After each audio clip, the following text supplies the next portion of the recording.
Yeah. I mean, these are people who talk about patriarchy, but you're saying they're bringing in these woke negative stereotypes into a very real conversation. I personally was, if you watch the body language there, Rahul Ishwar, when Chinmayi Sripada spoke, and I have not spoken to her before, but I found her very transparent. There was no hyperbole, there was no high pitch. She spoke from the heart, and I think it must be a very difficult struggle. Yes. Very difficult struggle for her. And I must add to this, we are guilty too in the national media for putting a focus on this. And if the Brij Bhushan episode has brought this to the forefront, then so be it. Yes, Rahul. So be it. Yeah. Yes.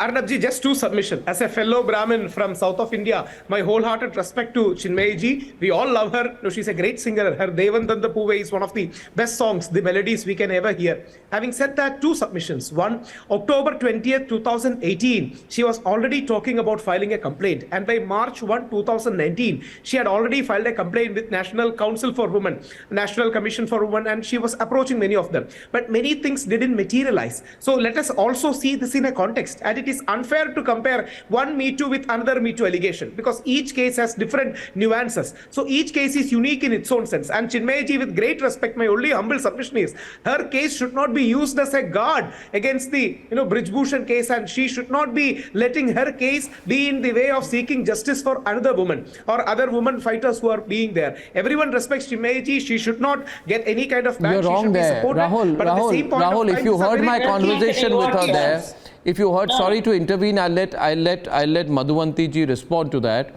If you heard my conversation with her there, she said it very clearly that I support the women wrestlers.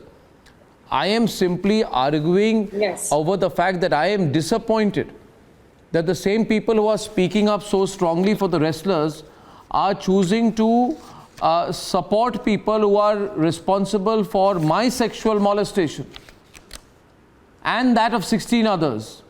So please, she's not taking advantage of any situation. She's showing the mirror. Madhuvanti. No, but Arnavji, if I may. Yes. Firstly, I completely agree with my co-panelist. This Brahmin issue is a huge issue in Tamil Nadu. I face it as a Brahmin and an actor in Tamil Nadu. They call me names when they troll me because I am Brahmin.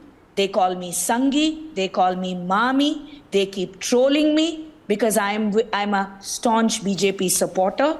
So for me to get film opportunities in Tamil Nadu is very, very difficult, even though I come from a very, very big family of actors and my uncle is the superstar of Indian cinema, Mr. Rajinikanth. Even then, I face this problem as a Brahmin woman. So what she said is 300% right. The Brahmin angle is always brought out in Tamil Nadu when you want to defame somebody. Having said that, Chinmayi has been fighting her battle, her war for 5 whole years now, and nobody seems to be bothered. The premise here is, if Mr. Muka Stalin, sir, is so concerned about the plight of the wrestlers in New Delhi, why is he keeping quiet about his own Tamilian in Tamil Nadu? Isn't he responsible as her chief minister to take care of her problems before he worries about Arvind Kejriwal's state? Can somebody please answer this question on national television? I think a very valid point. I will pass that on to Dr. P. Pullarao.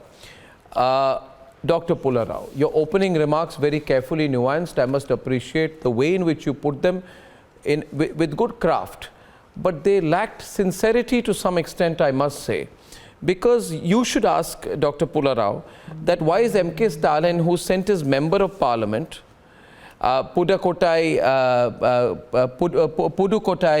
M.M. Abdullah to meet the wrestlers, not even acknowledging the allegations by Chinmayi? You see, it's not making any sense.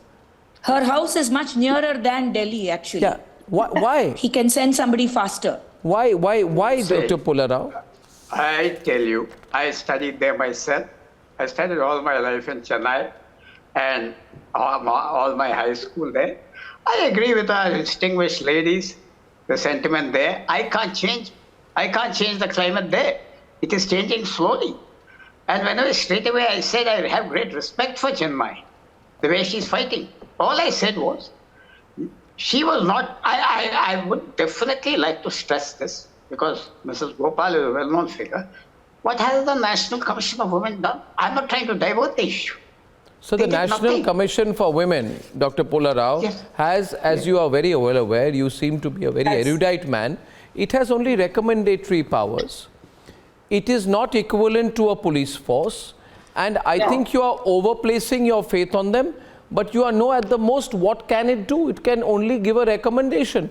It cannot arrest someone. Summon that gentleman It here. cannot, no, they can summon him, but that is not, but tell me, why can't the Chennai police summon him? No, the Chennai police. Why can't the Chennai culture police is such. summon him? The culture is such. No. What do you mean culture, sir? What do you mean culture, sir? Sir, I tell you, there was, you are aware, sir. Sir, I follow news from Chennai very closely. You know, in March, there was the Kalakshetra Foundation case. Okay, and at that point of time, there were allegations, I think, against some faculty members accused of sexual misconduct. Yeah, I don't remember the names.